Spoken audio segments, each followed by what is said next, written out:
Salam dan bahagia. Perkenalkan, nama saya Mika Elisa Sastriayu Sirait dengan NIM 2019 008324. Di sini saya akan mempresentasikan tugas UAS MUKM. Langsung saja ke materi yang bagian pertama, yaitu mengenai strategi pemasaran digital untuk memenangkan pasar.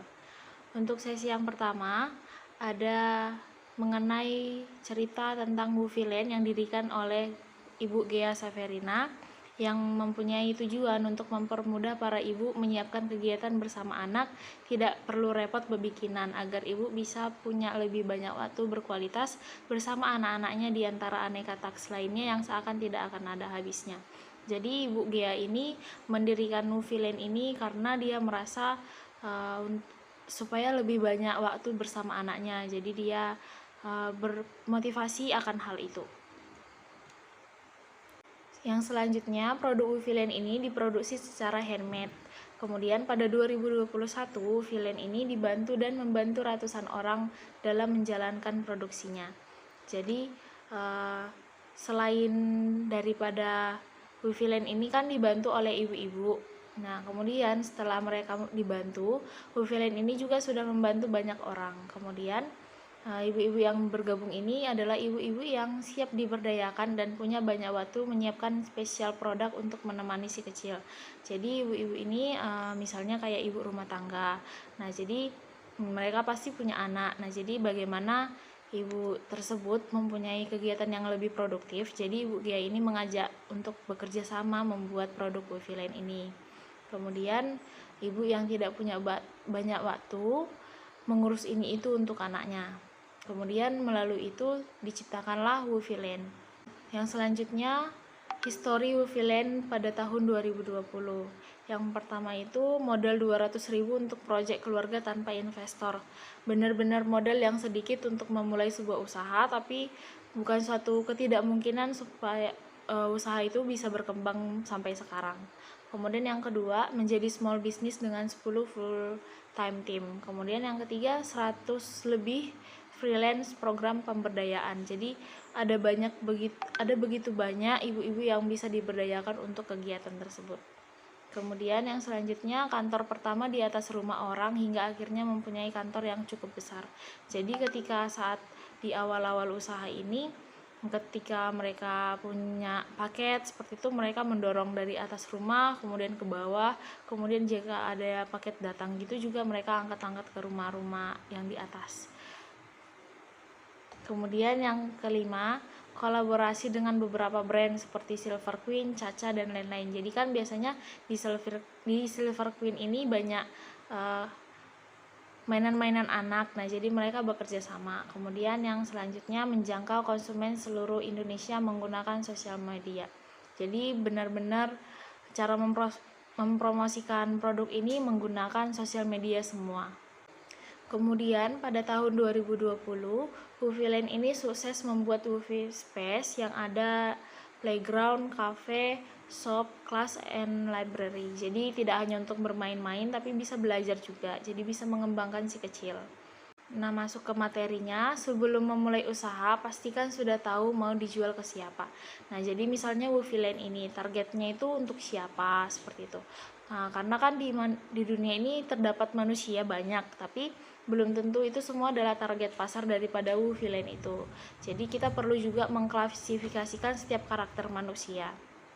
Misalnya ibu yang satu ini sukanya anaknya ini makanan-makanan yang sehat, dikurangin untuk jam mainnya, tapi ada ibu-ibu yang lebih suka untuk mengembangkan tumbuh kembang si anak itu melalui permainan, seperti itu.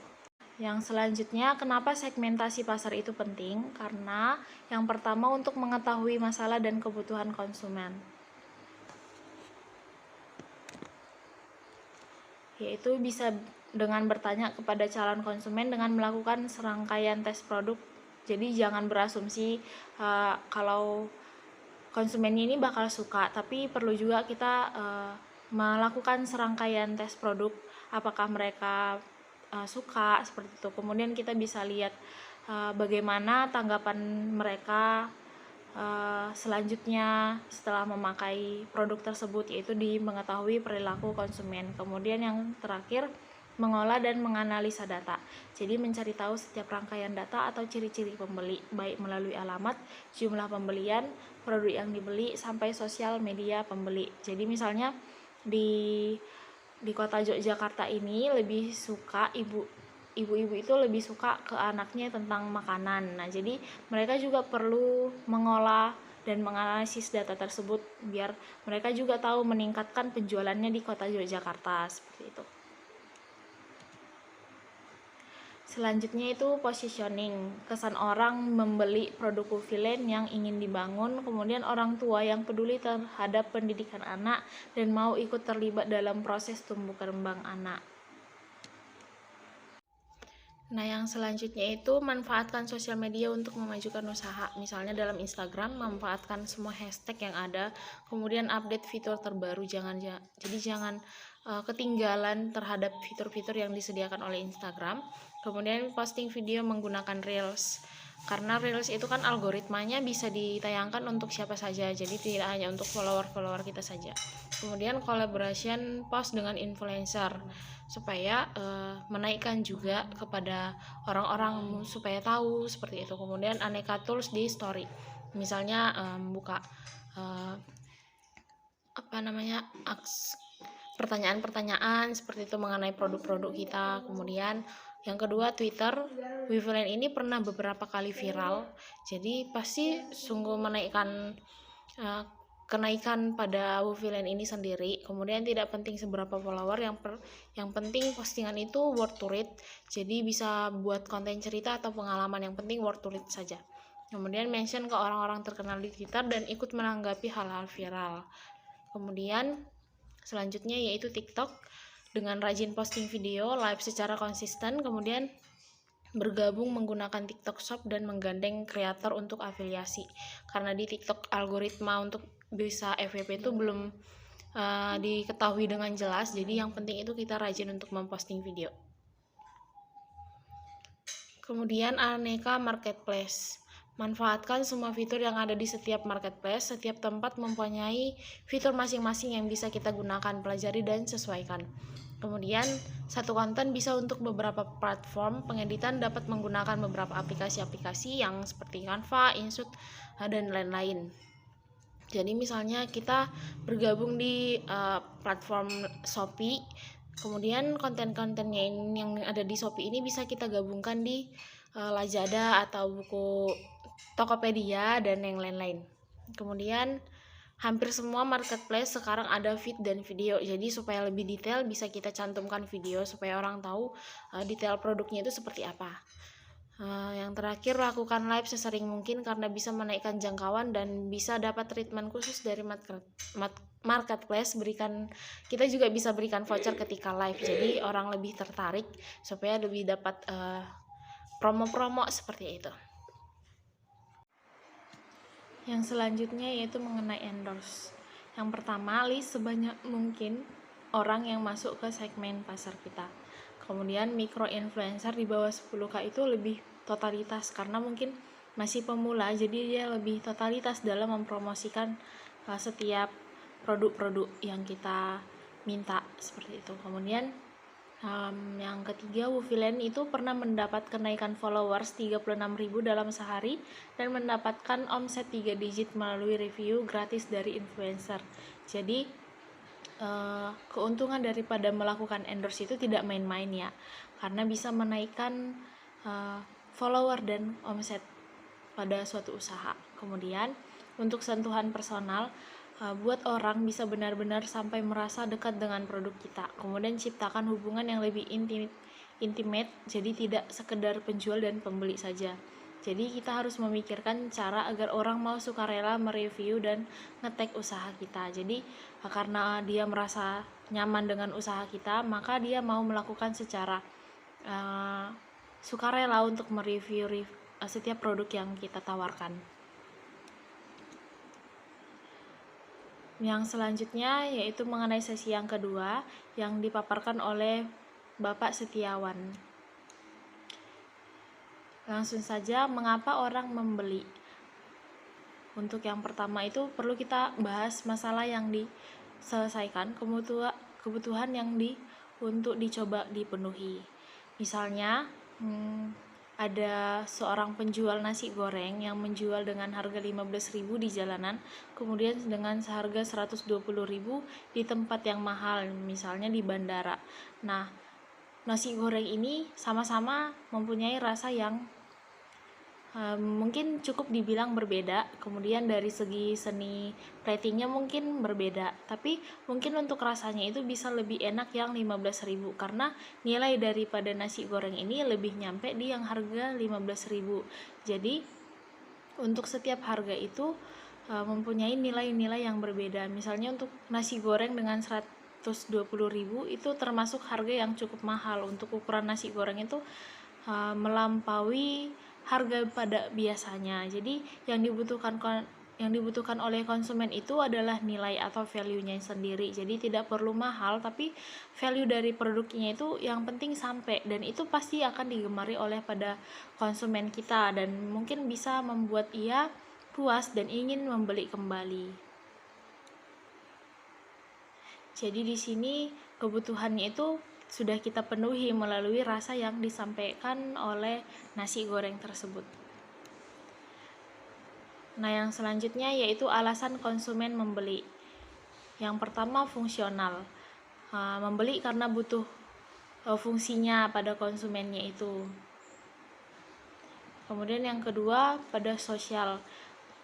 Dia membeli barang itu supaya terlihat keren dan ingin menunjukkan statusnya lebih hype seperti itu, mungkin biar supaya kelihatan kaya atau lebih sosialitas seperti itu. Kemudian yang ketiga, emosional. Membeli karena ada ikatan emosional, misalnya sejarah atau keamanan.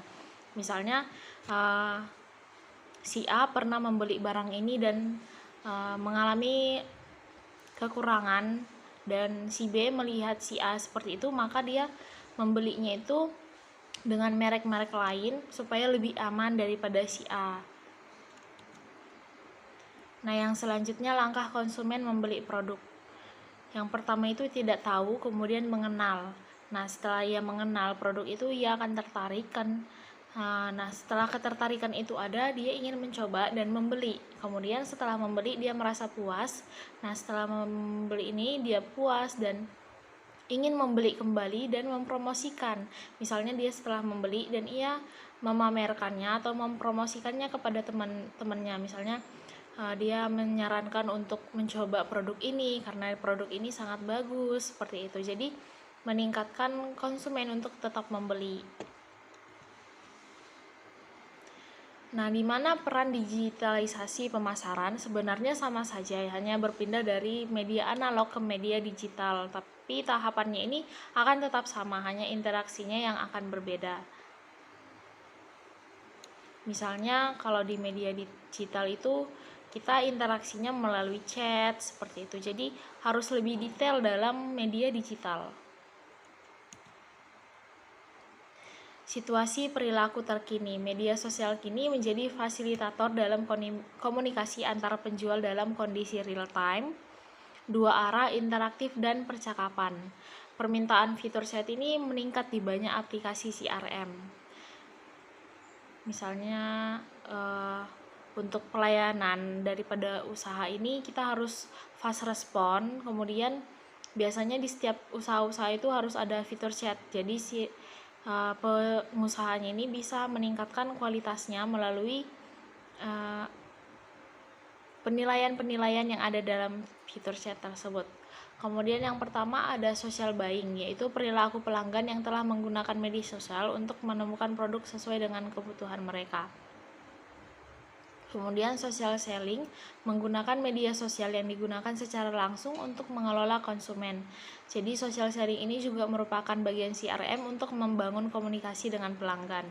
Karena CRM ini sendiri kan tentang hubungan pelanggan. Jadi perusahaan atau suatu usaha juga perlu membangun komunikasi untuk diketahui keinginan konsumen itu seperti apa, kemudian mengetahui kebutuhannya untuk bisa puas itu seperti apa. Jadi harus ada hubungan yang loyal antara pembeli dengan penjual.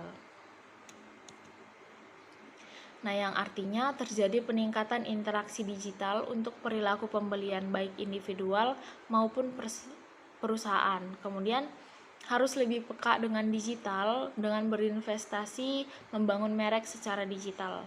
Kemudian untuk peningkatan CRM.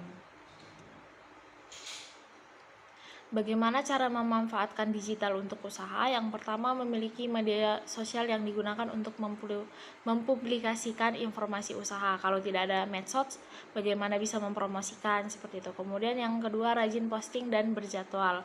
Seperti yang tadi dijelaskan bahwa kalau di dalam media sosial itu harus rajin-rajinnya karena kita belum tahu algoritma daripada sosial media itu seperti apa. Kemudian jangan selalu hard selling, tapi harus dikomunikasi dengan soft selling. Kemudian untuk chatnya itu harus fast respon, karena kalau misalnya kita membeli tapi penjualnya itu slow respon, pasti pembelinya itu bakal kayak kesal, jadi tidak jadi membeli dan malah menurunkan pendapatan kita. Jadi kita juga harus fast respon terhadap konsumen-konsumen kita. Kemudian memiliki landing page yang aktif, misalnya WhatsApp atau DM seperti itu. Kemudian punya admin khusus. Jadi kalau misalnya si pengusahanya saja kan tidak mungkin selalu bisa ya. Jadi kita juga harus punya adminnya khusus untuk menanggapi setiap fitur-fitur chat yang disediakan. Kemudian berikan foto-foto yang estetik, karena orang-orang sekarang kan butuhnya yang unik, butuh yang cantik, yang menarik hati, jadi harus benar-benar estetik. Kemudian tulisan atau copywriting yang menggoda. Nah, yang selanjutnya hal-hal yang harus dihindari saat melakukan pemasaran digital. Yang pertama, jangan campur adukan antara medsos pribadi dan bisnis. Jadi kita juga harus punya kira-kira 2 medsos. Jadi ada untuk pribadi dan ada untuk bisnis. Jadi bisa kita masukkan di bio-nya kita tentang bisnis kita. Kemudian tidak memanfaatkan fitur statistik dalam media sosial. Kemudian jangan lupa melakukan branding. Kemudian tidak mengecek HP seharian. Nah, yang selanjutnya tidak invest di modal seperti wifi atau modem. Kemudian algoritma itu selalu berubah, jadi kita harus rajin update ke Instagram atau toko-toko yang suka membahas algoritma IG atau TikTok. Misalnya saat ini lagi viral-viralnya si A, nah kita juga harus bisa rajin untuk berkomunikasi atau endorse. Jadi orang-orang juga tahu, wah tokoh ini sedang melakukan endorse di sini. Nah, jadi penontonnya itu juga merasa penasaran. Nah, yang terakhir itu media sosial bukan hanya Instagram saja. Jadi kita harus peka digital dan always be connecting. Nah, yang terakhir sebagai penutup, bisnis yang bagus adalah bisnis yang jalan, tetapi bisnis yang paling bagus adalah bisnis yang jauh. Jadi bisa jalan-jalan. Baik, itu saja yang dapat saya sampaikan. Untuk kesalahan penjelasan saya mohon maaf. Saya ucapkan terima kasih. Salam.